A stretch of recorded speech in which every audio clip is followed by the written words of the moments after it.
Welcome to the show. I'm Mindy.TV. I am a certified nutritional coach and yoga teacher, and I am here with Lucinda Harms. She is a registered pharmacist specializing in functional medicine. Hi, Mindy. How's it going today? It is wonderful. You've been a registered pharmacist for... It'll be 34 years in May. Like you just set out just to be like a conventional pharmacist, right? Mm-hmm. Yes, I did. I never dreamed I would ever take this route in my career. I was traditionally trained. I learned that there's a pill for every ill, and all we have to do is figure out which one it is and how we dose it, and then we manage it. And in fact, when I'm really embarrassed to say that when I graduated pharmacy school, that if people ask me if they should take a multivitamin, I'd say, oh, no, you don't need a multivitamin. If you eat a decent diet, you don't need to take a multivitamin. And I don't say that anymore. Yeah, so I've come a long way in terms of my just how I practice pharmacy, yeah.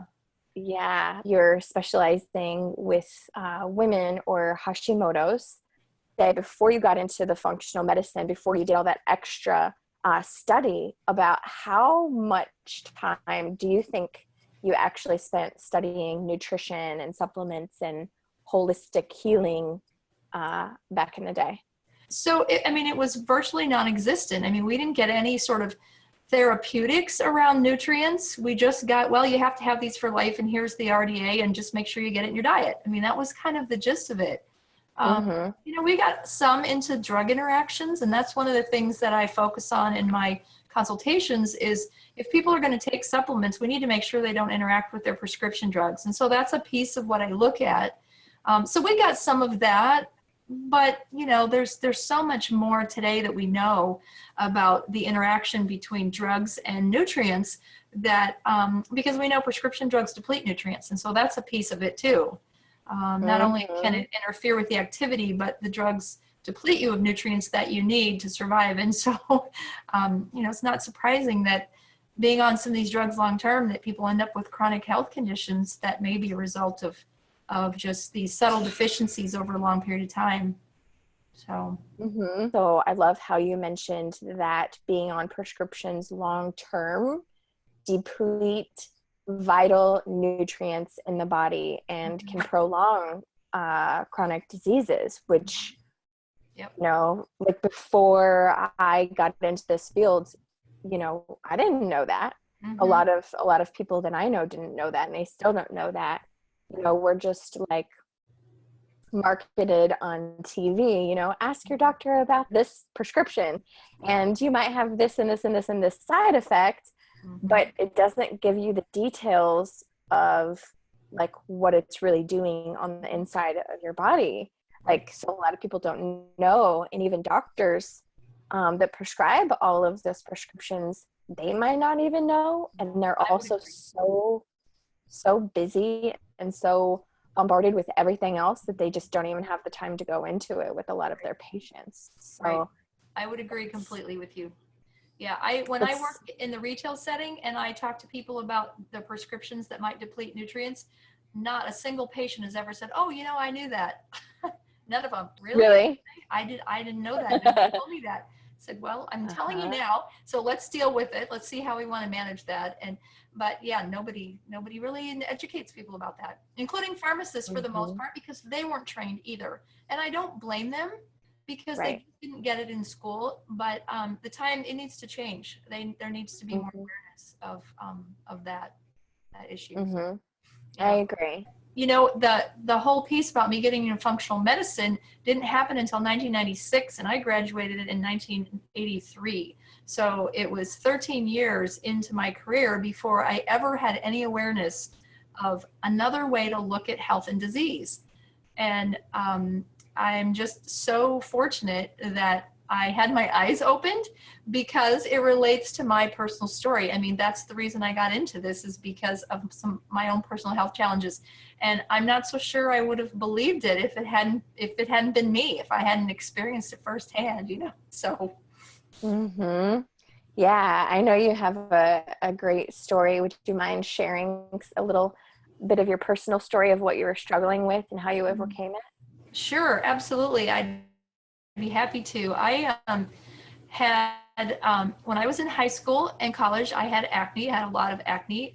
It was cystic acne, so they were painful, and of course they were disfiguring, and they weren't very attractive. And I was on antibiotics for years. I don't know at what age I started on them, but I took them all the way through college, and I continued to even after college. And when I was taking them, it was antibiotics like erythromycin and tetracycline and minocycline that we don't even use erythromycin and tetracycline anymore. I mean, they just don't have a place in practice anymore. And I don't know why, but if it had anything to do with the damage it caused me, maybe that's why. But I didn't realize at the time the long-term effects of taking antibiotics. And I really am aware of that now. And I just, I cringe when I see these teens put on antibiotics orally. I don't have so much objection to taking them topically, but I know what it did to me. And what happened for me was I developed some GI stuff. And when I say stuff, it was things like gas and bloating and diarrhea and chronic loose stools. And at age 21, I was already seeking medical help at that point. I went into the doctor because I was just having chronic loose stools and my stomach was always upset. And he suggested I give up dairy. And I'm like, oh, give up dairy, what? I drink milk twice a day and I eat cheese and yogurt and I mean, all that stuff. And sure enough, I gave up dairy and the loose stools got better. So the first thing that happened is I found out I had a lactose intolerance and I thought, okay, this is manageable. And as time went by, I developed some itching, and it was the feeling like there's a bug on you or something, you know, just these little, I don't know what to call them except just little ticks. Like, I mean, it was just like there's something on my skin. And so I'd, you know, scratch and I'd scratch and I'd scratch. And the itching got so bad that I would scratch myself raw sometimes. I mean, just scratching. Oh. Sometimes it was in my sleep and I was just kind of unknowingly itching, you know, scratching. And so I doctored for that. I said, you know, why am I itching like this? Well, I went all the way to the university hospitals and they said, well, after a while, they said, we don't know what, we've given you everything we know. We don't know what else to suggest. We don't know. And I remember thinking at that point, there has to be something wrong. I mean, nobody's been able to tell me what it is, but there has to be something wrong. And at that point, that was in '96, somebody pointed me to a physician who practiced orthomolecular medicine. And I drove 10 hours to Wichita, Kansas from Iowa City, Iowa, to see this physician because I was at the end of my rope and I needed help. And I figured that what did I have to lose but some money, right? And ends up that I had nothing to lose and everything to gain by going, because what they found out really quickly was I had a systemic yeast infection.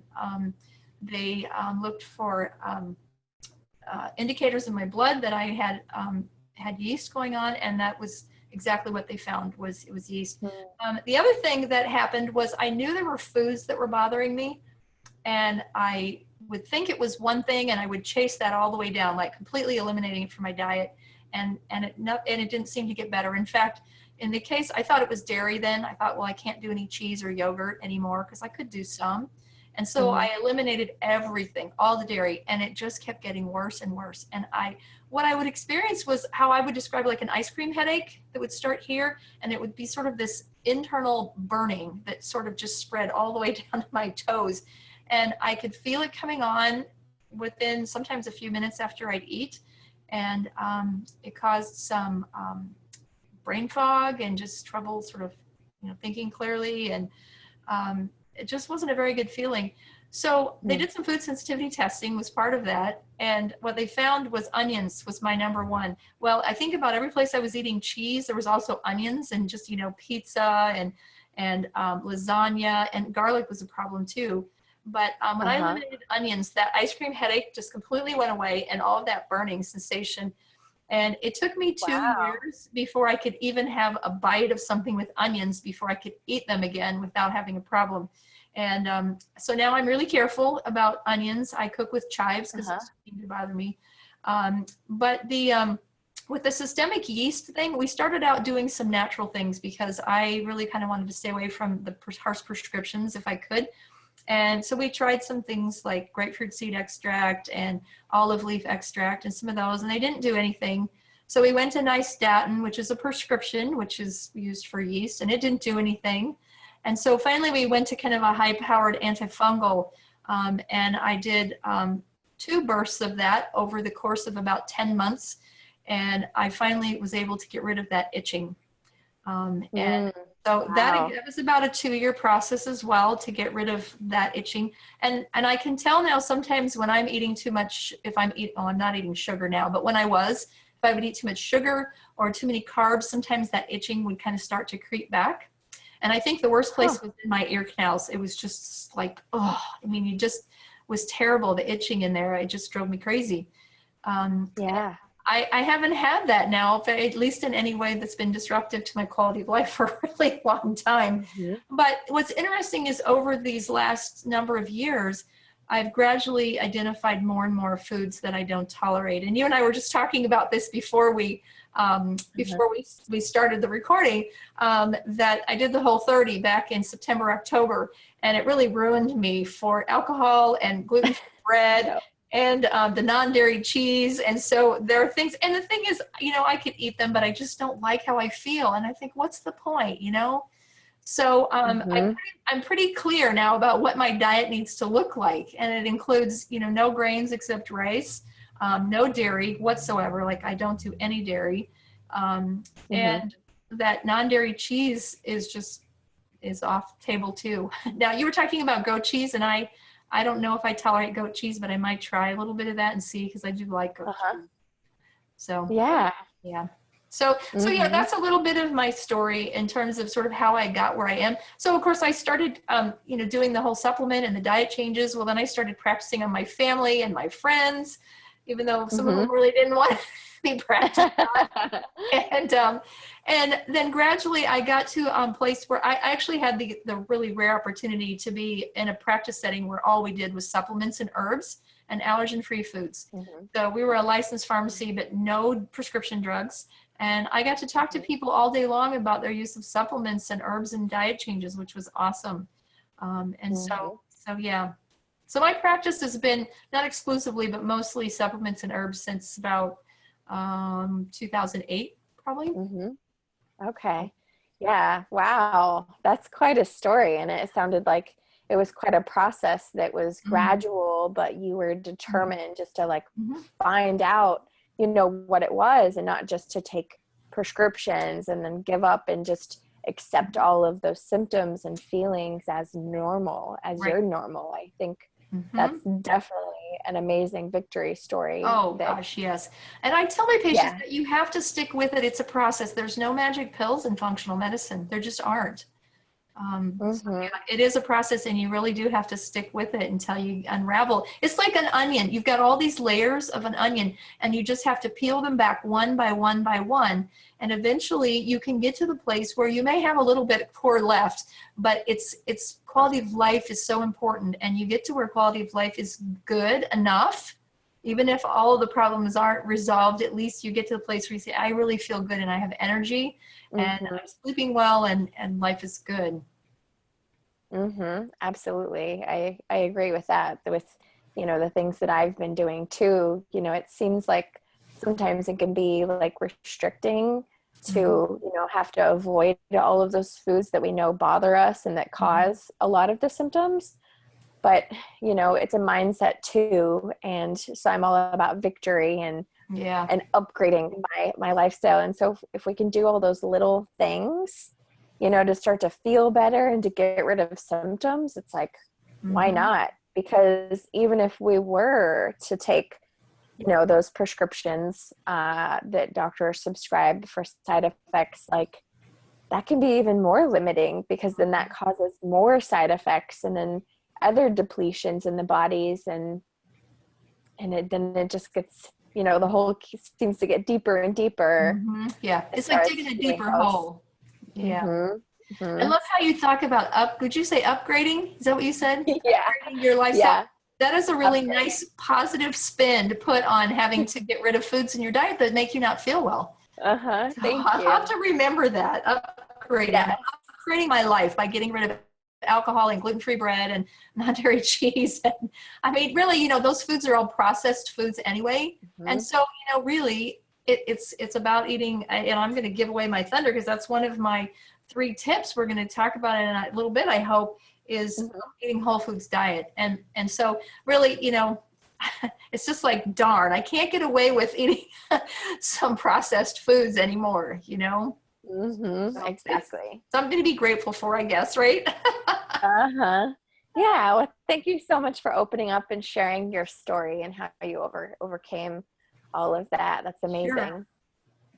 And then, you know, obviously you've been practicing for quite a while now, and you've helped, you know, hundreds of thousands of patients. And out of all of those patients and cases, what would you say is your most miraculous patient story? What were they struggling with, and how did you help them? Well, I kind of have 2 that I really like to talk about. One of Okay. them, was actually, it's interesting because she's a high school classmate. She wasn't even a patient, but I helped her. She, when I first connected with her, and we hadn't seen each other much at all since high school, she was having a ton of GI symptoms. She was using loperamide, which is Imodium, 6 or 8 capsules a day, every day. That was her usual to keep her diarrhea under control. Yeah. And she had lots of gas and bloating and just a lot of food. She also was diagnosed with fructose malabsorption. And so she had a really limited diet because she had to watch her fructose intake. And so, you know, all of the high fructose fruits and vegetables were off the table for her because she just didn't feel well. And so I started just wading in gently with her, and I suggested she start with a probiotic. And she started the probiotic, and she said, wow, this is amazing. I can't believe the difference this made. This is just unbelievable. And so I thought, okay, well, this is fixed, you know. And so she went about for a while and felt pretty well. Well, then in a period of time, she sort of reverted back to just not feeling well again. And when I asked some more questions about her history, what I found is that she had had a positive PPD test, which is the test they do in healthcare institutions for tuberculosis to see if you've have active tuberculosis. And it's a little test they just do on your forearm. And she showed positive. She's worked in a hospital all of her adult life. And so because she showed positive to the PPD, she had to have 9 months of antibiotic therapy in case she had active tuberculosis. And so she was on a drug called INH, which is used for tuberculosis, for 9 months. And all of these symptoms seemed to come on after she had this 9 months of antibiotics. So I thought, that right away sort of tipped me off that she probably had a gut dysbiosis, which just means that her gut flora was messed up. And what I couldn't figure out is why it would help for a while, and then all of a sudden it stopped helping. And so we switched around probiotics a little bit, and it'd get a little better, and then it'd get worse again. And finally, after, I don't know, it probably was 1.5 years of just kind of monkeying around with these different things, I asked her if they'd ever tested her for something called SIBO, which is small intestinal bacterial overgrowth. And SIBO isn't uncommon in people who've had a lot of antibiotics. And what that means is that the bacteria, you shouldn't have high amounts of bacteria in your small intestine. We do have some, but not nearly like we have in the colon. And so what happens sometimes is you get an overgrowth of these bacteria from the large intestine that kind of back up into the small intestine, or that come from some other place. You know, they can come in on food or toxin. I mean, it can be caused by a lot of things that upset the normal flora. And so she said no, she'd never been tested, and she went to her physician, and they agreed that they would test her. And I remember the day she sent me a text message, and she started, OMG, exclamation point, it's positive. And so here was somebody who had been told by physicians there was nothing wrong with her. They tested her for parasites, and she'd had upper and lower GIs, and nothing was wrong. Finally, something was wrong, and she was so ecstatic because there was something that somebody could say, here's the problem. Now we know what we can do about it. And so we're on antibiotics again. How ironic, though, that this was caused by antibiotics, and they put her on some more antibiotics. But she did improve. Then after she had a course of antibiotics, we gave her some time off the probiotic because her doctor didn't want her on any probiotics at the time she was on the antibiotics. But once she finished, we put her back on some probiotic. and she is continuing to take, I'm using a probiotic with her that has the bacteria that primarily habitate the large intestine, because I don't want to put any more bacteria in her small intestine, just because, you know, we didn't want to start an overgrowth again. And so she continues to do better. The other thing that's interesting when all of this sort of started to resolve is she has an autoimmune disease called, let me think a minute, granulomas annulare, I think is what it's called. It's something that's very visible on your skin, but that has resolved since she got her SIBO cleared up, and since she's been on the probiotic, which is completely, I could have never, it was unpredicted, completely unpredictable. And so I sometimes tell people that, you know, when you fix things that are wrong in the body, sometimes you never know what's going to right itself. It may be things that just seem completely unrelated, because this was a skin disorder that's also autoimmune. We resolved this SIBO, and suddenly her annulare is better. So, so yeah, that was a really interesting case. Then that's amazing. You said she had an autoimmune skin condition. Yeah, I mean, there's hundreds and hundreds of autoimmune conditions, basically, where, you know, kind of back in the day when they were coming up with all of these disease names and labels, it's basically just a grouping of symptoms that people would have, and then they put a title and a label on it so they could classify things. Yeah. So yeah, and also what you said with, you know, once you heal the gut and you balance that bacteria, you know, treating the gut first can help other conditions as well, which for, you know, the people out there that don't know, you know, your gut and your immune system are so correlated, because 70 to 80% of your immune system either resides like around your gut or in your gut or outside your gut. It's all correlated. And so once you fix that balance and get that good army of bacteria in and the bad army out, it can definitely, you know, help symptoms with other illnesses as well. So basically you helped your friend. She was having all of these GI issues, and so you did a targeted probiotic therapy, and you targeted the small intestine, or the large intestine, because you didn't want to give more bacteria to the small intestine, because that was already had an overgrowth. And so by doing that those probiotics, which are different than antibiotics, probiotics give your body the beneficial bacteria that it needs instead of killing it like antibiotics do. And so then that cleared up her gut issues and her skin issues. You know, even so, it's like I talked about those layers of an onion. You know, you pull back one layer and suddenly there's something else. You know, it's kind of like if you've got a raging headache, you aren't going to pay any attention to the fact that you got an ingrown toenail. You know, it's like you pay attention to the thing that's most painful. And when you can remove that thing, then suddenly something else sort of steps up and says, okay, now work on me next, you know. It's kind of uncomfortable too. So that's amazing.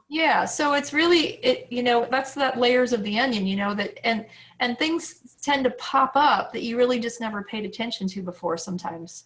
So. Yeah, that's so great to share. So then, you have another case that you. I had another case, and that I really enjoy working with patients with Hashimoto's, which is autoimmune again. It's autoimmune thyroid disease, or autoimmune thyroiditis.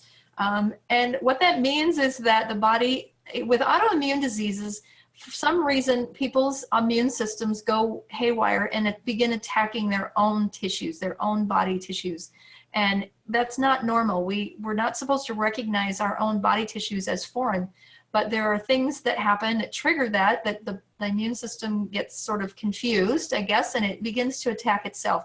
And with Hashimoto's, the body is attacking the thyroid gland. And what happens over long term with Hashimoto's is that eventually it completely destroys the thyroid gland. And at that point, then people find they're on full thyroid replacement. You know, they can be on thyroid hormone in pill form. But ideally, it'd be really great to get it stopped, You know, I still tell people with Hashimoto's, the whole goal is to get the process stopped, to get your body to stop attacking the thyroid, to try to preserve as much function as you can. You may still have to be on medication, but if we can get it stopped, because my experience is that if people don't stop the autoimmune process, that eventually it targets another organ and another organ and another organ. And it's not unusual for people to have 2, 3, 4, even 5 different autoimmune diseases because we're not doing anything to address the autoimmune piece. So what kind of symptoms do these people have with Hashimoto's? You know, they say 8 to 9 out of 10 people who have hypothyroidism, they believe have Hashimoto's. But very few of those are actually identified as Hashimoto's. So the symptoms are pretty much the same. I mean, what you see with low functioning thyroid is things like, think of things being slow, just everything is sort of slower. So thinking might be foggy, constipation, so the bowels moving slower, their skin might be dry, they might lose hair, they might have joint pain, fatigue, so feel like they need to sleep all the time, might have weight gain. That's one of the common things, I think, is people that say they can't lose weight. Maybe they've got some thyroid issues. And I don't mean to say that everybody who's overweight has a thyroid issue, because that's not true. But, you know, there is probably a large number of people that have hypothyroidism that have trouble losing weight. They just gain weight. So those are some of the things that we typically see in people with Hashimoto's, and it's the same if they don't have Hashimoto's. Typically the symptoms are the same. So what I see with physicians is they treat the hypothyroidism with thyroid hormone, but they don't address the Hashimoto's piece. And what I tell people is, you know, that's great. You may feel better, but we're not doing anything to address the autoimmune. And I don't think you want to progress to get sicker and sicker and sicker because we didn't address this piece. So that's really what I like to address with these, because I can't prescribe as a pharmacist. So this patient that I have, she came to me back in October of 2015. She was a referral from my previous employer. They knew I really enjoyed the Hashimoto's patients. And when she came to me, she knew she had Hashimoto's, and she'd known since 2005. And in fact, I wrote down her labs. In 2005, she had her thyroperoxidase antibodies measured, which is one of the antibodies that we measure to see if someone has autoimmune thyroid disease or Hashimoto's. The other one that we check is called thyroglobulin antibodies. So those are the two that help us know if you have Hashimoto's or if you don't. And her antibodies back in 2005 were 1,765, and normal is usually the upper end of normal, depending on which lab, or somewhere around 35 to 65. So that gives you kind of an idea, but no one really, no one addressed anything with her at that point. So in 2007, they checked him again, and she was at 922. And so I already knew she had Hashimoto's, but we didn't know where she was. So she had her antibodies rechecked in October of 2015, right after I started working with her, and her antibodies were 4,429. That's the highest. Oh my gosh, wow. Yeah, they were way high. So you can see that nobody was addressing the autoimmune piece with her, even though she was on thyroid hormone. She felt terrible. She really just felt awful. And so some of the things that I did with her, the things that I do with all Hashimoto's patients, is they need to be off gluten. I mean, it's gluten can be a trigger for autoimmune disease, and particularly for the thyroiditis. And so I tell people there's no partial gluten-free. If you have autoimmune disease, it's 100%. No, I'm cutting down. I mean, that's great, but it's not going to make a difference until you can completely eliminate it. And you really can't know if it's going to make you feel better unless it's completely eliminated from your diet. So she went on a gluten-free diet. Unfortunately, she lost about 14 pounds in the first several months of being gluten-free. And she really she didn't have any extra body fat to lose. And so we needed to address some of that, you know, to try to get her to put some weight back on. Had her add some healthy fats to her diet, increase her protein intake, which can be helpful as well for just building muscle. And the other thing that I do with all of the Hashimoto's patients is to use a supplement called selenomethionine. And the seleno part tells us that it's a form of selenium, which is a trace mineral. The literature is really clear that that can be helpful in bringing down antibodies. Methionine is an amino acid that it's just complexed with. And so it's just the form of selenium, but that form is what they've studied. And so I sometimes will use a multivitamin with it in there. Sometimes I use it by itself. And so between those two things with her, this is what happened to her antibodies. She was at 44.29 in October of 2015. In February of 2016, which was only 4 short months later, she was down to 37.80. Wow. And 2 short months later than that, she was down to 26.16. So she'd come down to not quite half, but it was getting close there in about 6 months' time. She was feeling better.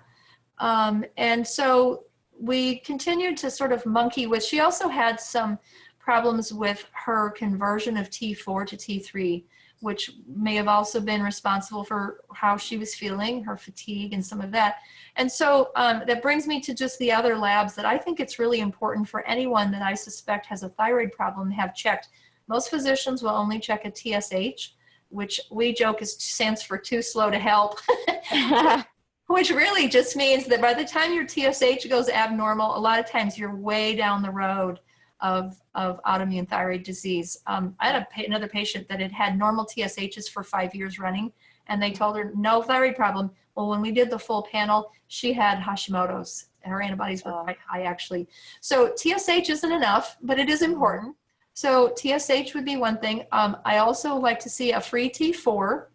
I also like to see a free T3, which is the active thyroid hormone that T4 gets converted into. I also like to see a reverse T3. And reverse T3 is really important to get a full picture of what your body's doing with the T4. Because what happens sometimes when you have a stressor in your life or a dysregulator, it's things like famine, which we don't have much anymore, childbirth, pregnancy, an illness, a trauma, a surgical procedure, things that cause your body to be under stress. Your body makes more reverse T3, and for some people, for reasons we don't know, once they get finished with that stressor, they don't go back and make more T3 and less reverse T3 again. And so I tell people, like, having too much reverse T3 is like driving on the interstate with the brake pedal on your car. You're going to be able to go, but you're not going to be able to go very fast, right? You just can't get the speed that you need. And that's how people feel when they have too much reverse T3, is like their brake pedals on while they're trying to push on the gas, and they're just not, why am I not going? So that was one of the other things about this patient is I always do a ratio of what's their T3 to their reverse T3. What's that ratio? So it's kind of like, how much brake pedal do you have for the amount of gas that you're putting down here?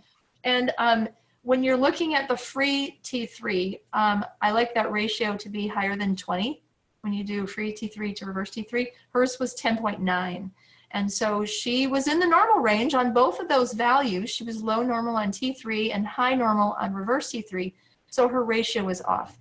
And so I used some herbs with her to try to adjust that ratio so we could try to get her making more T3 instead of making more reverse T3. And we did end up having her physician add just some prescription T3 to her regimen, because putting more T4 in the system just sometimes drives more reverse T3. And so sometimes you just got to bypass that and just use more just T3 instead of more T4. So she is at a place now where she's feeling significantly better. I don't know. I haven't had any antibodies on her for about a year. It was last April. I haven't seen them.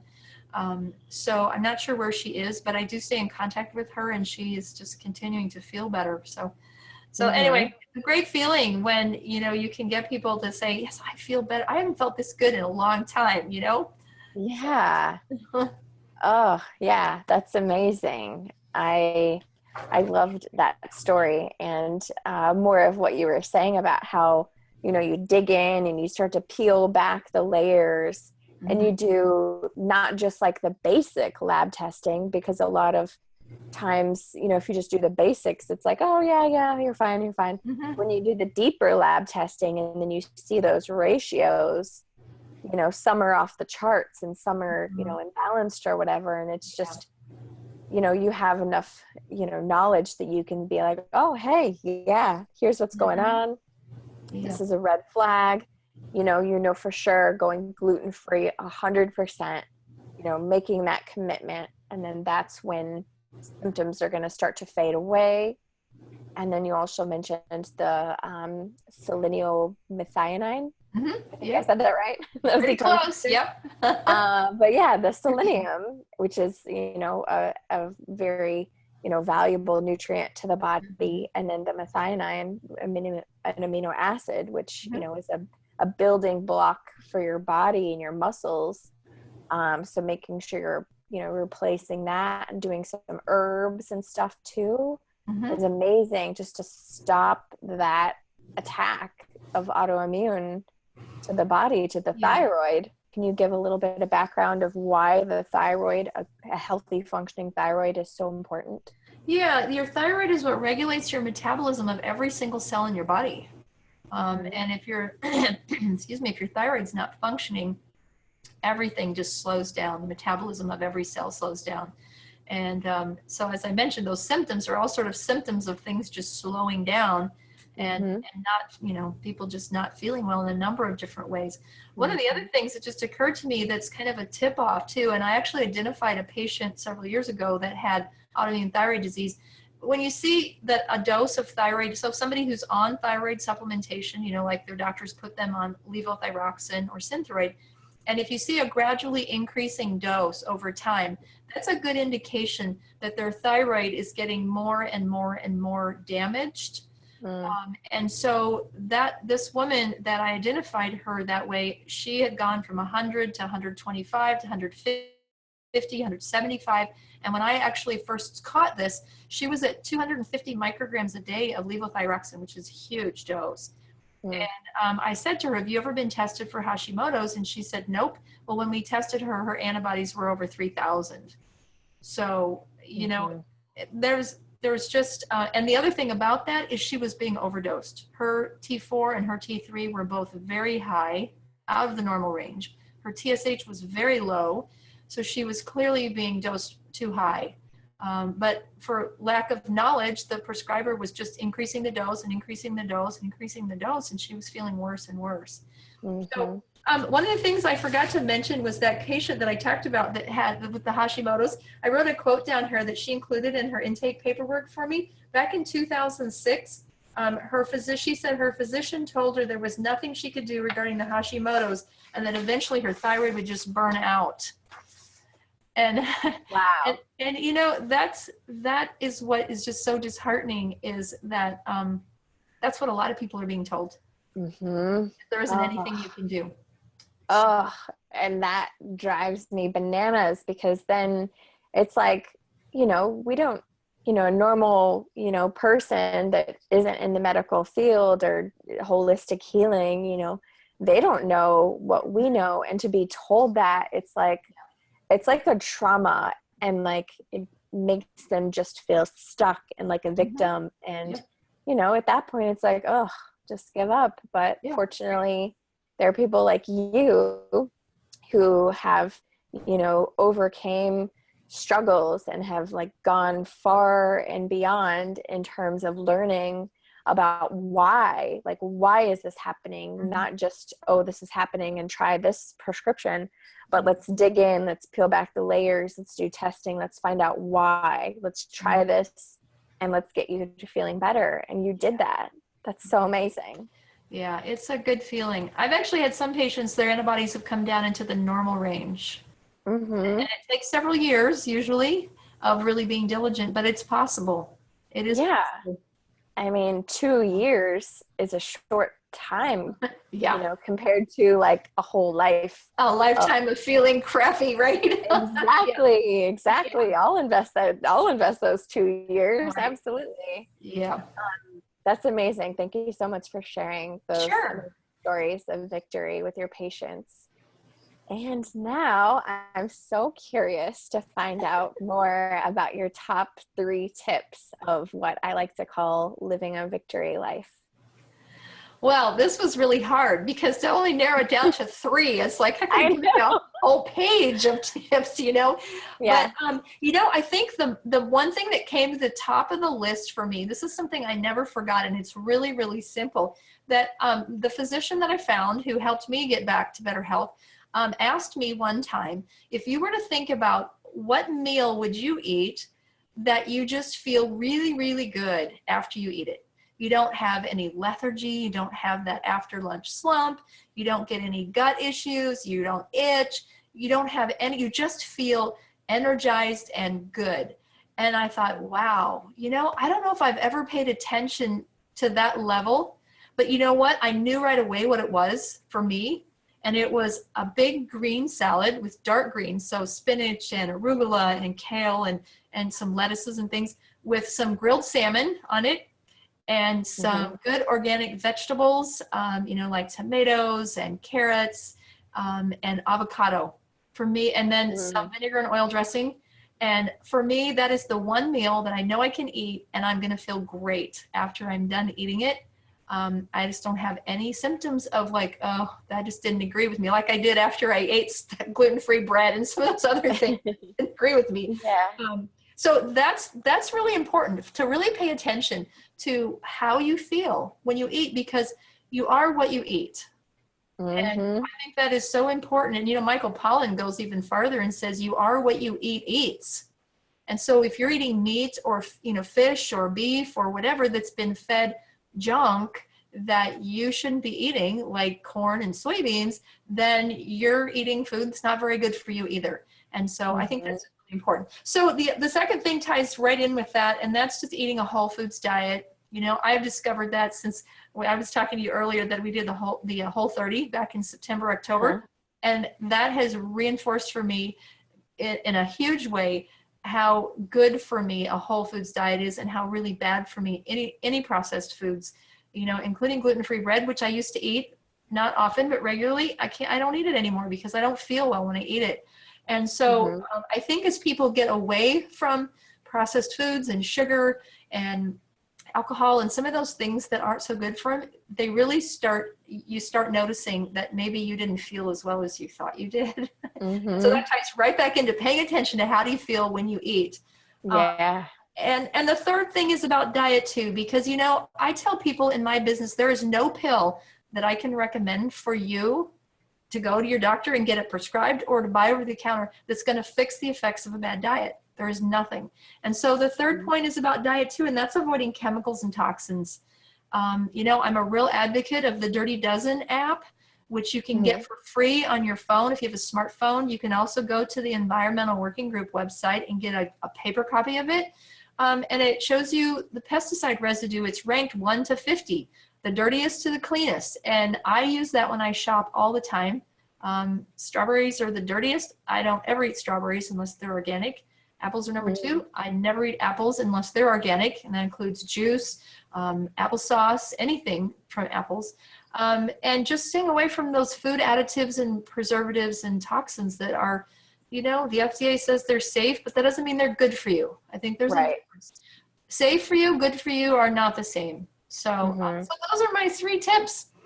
Yeah, that's amazing. I love that because, you know, paying attention to what you eat and how you feel after it. That's one of my big things that I also tell my clients. You know, it's like, okay, so you ate that, and that. That's good. But like, how did you feel after? And they're like, I don't know. I guess, I guess good. I don't know. It's tired. Yeah. And it's like, okay, let's pay attention because that's our biggest key. Like if we don't pay attention, you know, we could just be building up all of these symptoms and then that becomes our new normal. Or if we keep eating all of the things that aren't, you know, good for us and we don't realize it's not good for us, then we might get to the point where we're just like so sick and we feel so bad that we have to do so much testing and then it becomes harder to get to the point of being better. So yeah, pay attention to what you're eating and how it makes you feel. I love that. Yeah. And then number 2 was eating whole foods. And that's amazing too, because yeah, I've gone through times where I'm like, okay, I'm gluten-free, dairy-free, but there's so much like processed, like healthy junk food now. Yep. Even that we have to be careful of to Yep. not just, depend on that and just Mm-hmm. get back to eating real foods. Real like food. That's right. avocado, a Yeah. salad, buy it in the head of, butter lettuce or, a bag of spinach and then go from there. Cause then that's where the magic happens, is like consuming those real nutrients that our body wants and needs. Then the last part that you said is avoiding those toxins and those chemicals and antibiotics and preservatives and all of those things that are being applied to our food or injected to our food, and we don't even realize that we're consuming it. So it's like being conscious of, reading the labels and, buy organic, buy grass-fed, no antibiotics, no hormones, because even though it was in those foods, we eat it and then it becomes part of us and it gets into our cells and it jacks up our hormones, and those are our chemical messengers, and we don't want to shoot our messengers because then that throws everything off. Right. I guess I just give people a word of encouragement that if you aren't feeling well, don't give up. Keep looking, keep digging, keep trying to find someone that can help you. And there's hope. And that's the best thing that functional medicine dispenses. I've said this because of my own personal experience. The thing that was most helpful to me was the hope that they gave me that we're going to figure this out. And I've had more than one patient that I've met with who I said, you know what, there is hope and we're going to figure it. And they begin to cry because they said, nobody has given me any hope that we're ever going to figure this out. And I don't want to feel like this the rest of my life. And I can completely relate to that, because you get to the place where you feel like there is no hope. This is it. This is how I'm going to feel the rest of my life. And that's not true. And I just want people to know that there is hope. So just keep working at it. Yeah, that gave me goosebumps. Thank you. Oh, you're welcome. I love it. So thank you so very, very much for sharing all of this amazing wisdom, all the great tips, all the stories. I love it.